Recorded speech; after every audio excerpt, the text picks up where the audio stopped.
Hi friend, wanna go to a cafe together? We can talk on the way. Let's try a new cafe. Well, it's not new, but it'll be new for us. It's a Korean cafe called Kream, with a K, and it sells cube-shaped croissants with cream in them. So I'm guessing cream stands for Korean cream? Korean cream? Korean cream. Korean cream. Yeah, that's what it stands for. I also saw that they had Einspänner lattes, which I've had in Korea when I went there on a solo trip. Your girl's a solo traveler, and honestly, I miss it. It's really rare to come across cafes that make Einspänner in Toronto. But why though? They're so good and creamy. Einspänner is basically coffee with a slightly sweet cream on top that feels slightly thicker than whipped cream. If you weren't aware. If you are, then great. We're on the same team. Sure, Starbucks also sells cold foam lattes, but we're boycotting them, right? Right? Please tell me you're boycotting them still. Please boycott them. Their coffee isn't even that good. It's not good at all. You need to have a lot of sweet stuff in it for it to be drinkable.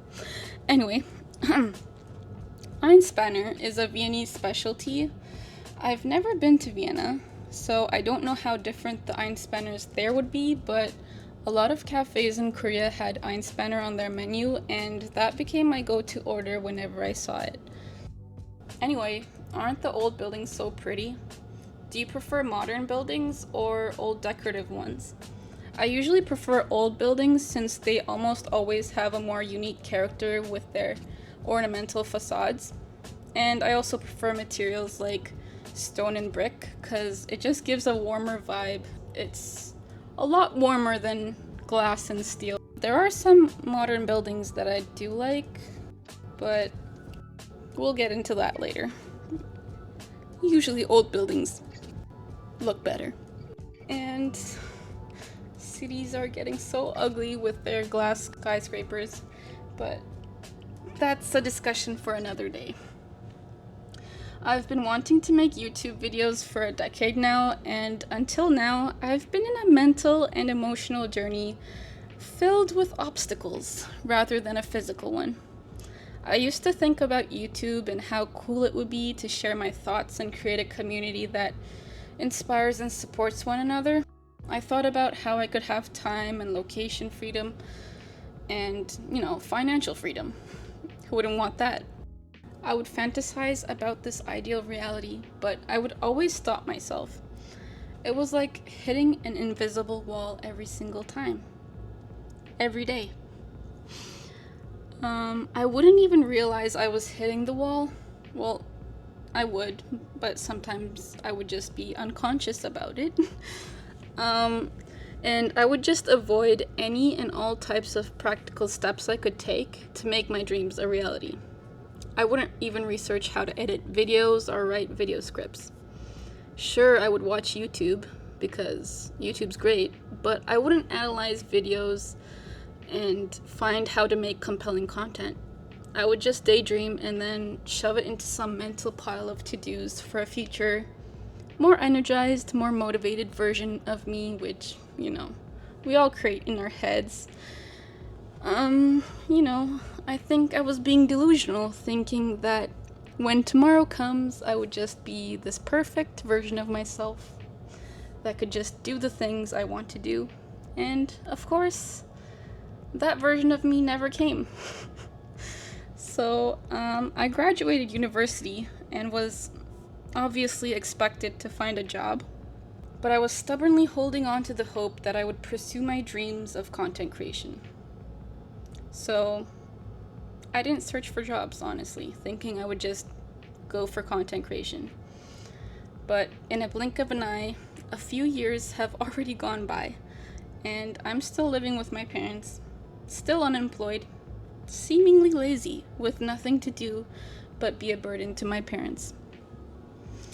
Stuck between my aversion to 9-to-5 office jobs and my inability to act in alignment with my dreams. If you're in or ever have been in a similar situation, you probably know the amount of shame, frustration, emotional pressure, and anger you feel towards yourself for not being financially independent as an adult, because, you're a whole grown-ass adult and you're still living with your parents, unemployed. Doesn't look good. It really doesn't. And it's not a good look inside either. Like, the insides are just as bad as the outsides, believe me.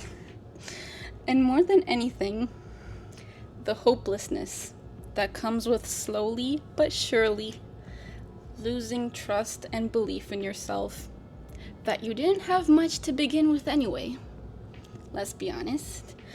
That you can actually do the things you say you want to do.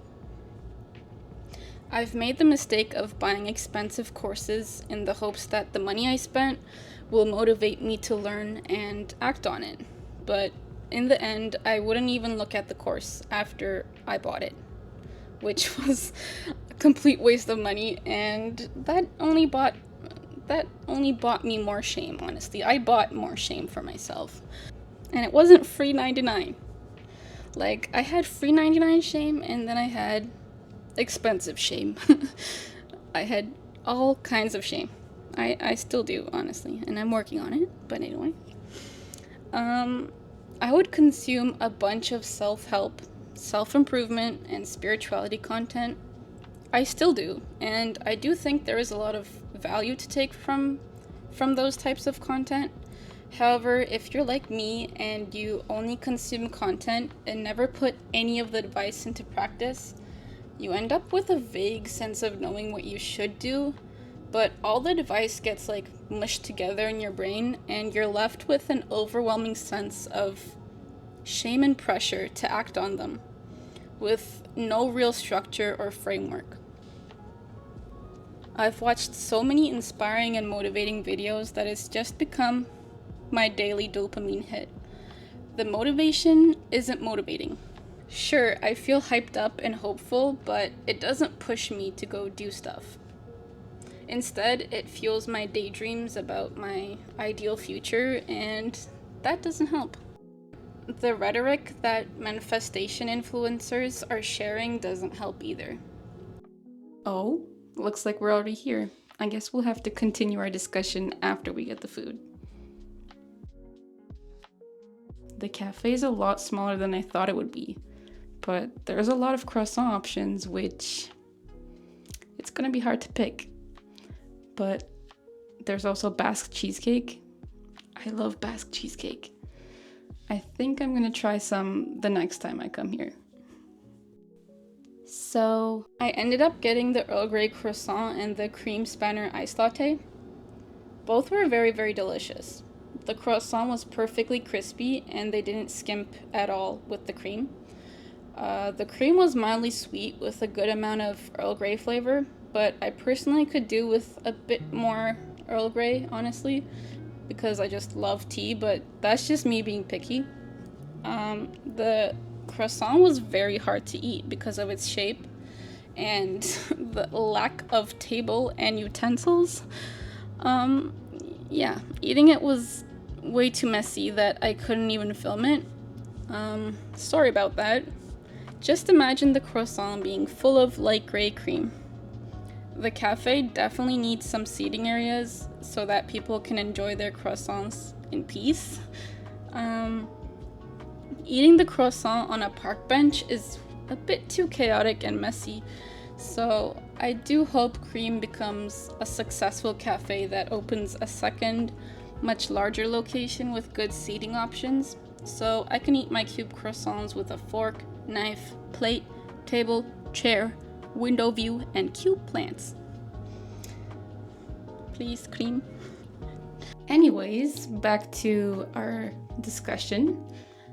I've realized that manifestation videos have this tendency to focus way too much on the mental and emotional aspect of manifesting, in that as long as you think about your ideal situation with gratitude and positive emotions, you will be guaranteed to manifest the reality you want.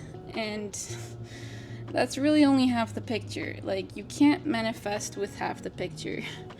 I can imagine my ideal reality and feel excited about it, happy about it, grateful for it, assume it's already mine, or whatever.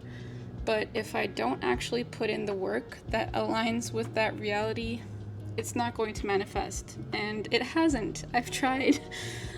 If anything, it creates a much bigger intention action gap and increases cognitive dissonance, which definitely happened to me.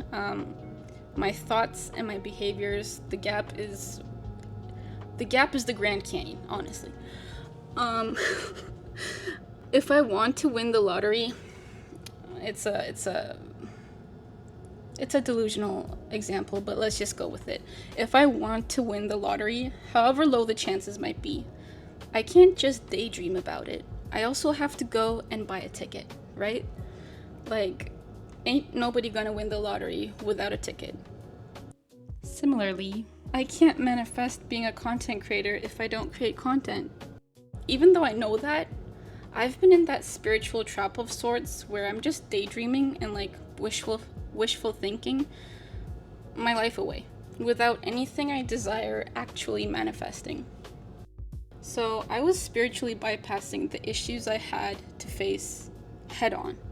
And really, I don't have that many issues to face, like if we think about it objectively. But the more I ignored them, the way bigger they seemed.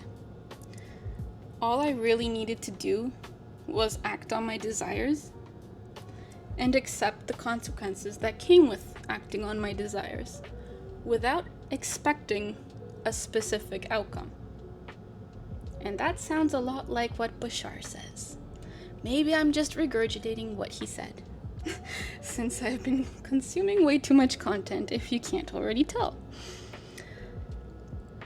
I'm not sure what exactly has moved me to start acting on my dreams now, so I need to do some self-reflecting to figure out what factors changed internally and externally that finally gave me the courage to just start. I definitely still feel all the fears and shame and pressure, so for the most part, I feel like I haven't changed that much, to be honest. I still feel the same, but I do think there are slight mindset shifts that move the ball in the right direction after years and years of inertia and depression, to be frank, to be honest with you. Yeah. I'll talk more in depth about what changed in me once I do some more reflecting and figure it out. On a side note, I didn't realize how important it was to practice speaking when doing voiceovers. Like, I hate the sound of my own voice, so even though I cringe every time, I just have to listen to my voiceover, and I need to analyze it and adjust my tone, my volume, speed, to better express myself. And I usually stutter and stumble over my words when I'm talking, so this definitely isn't something that comes easily to me, as you can probably tell. Anyway, since this is my first long-form video, I wanted to experiment with structureless topics, much like how two friends would hop from one topic to another. I want you to feel like you're walking and talking with me as we go get something to eat and drink. If you have any suggestions as to how I can make it better, or if you would rather listen to a single, more structured topic like a video essay format, please let me know down in the comments. If you've made it this far, thank you so much for watching till the very end. It really means a lot to me and I really appreciate it. Thank you so much for being here with me at the beginning of my journey. Let's make our dreams come true together and live a fulfilling life that we can be proud of. I know following your dreams is hard and scary and painful, but if you've ever been in a similar situation, you know that it's way harder and way more painful to not go after your dreams. So don't give up. Don't give up on your dreams. Don't give up on yourself. Don't give up. Don't give up. Anything in the right direction is better than nothing. Anything. Anything. Just do 5 minutes of work that aligns with what you want to do in life. If I can do it, literally anyone can do it. I'm not joking. Like, if I can do it, you can do it. Let's support each other. Support each other in the comments. I wish you a lovely day or night and the best week you've had in a long time.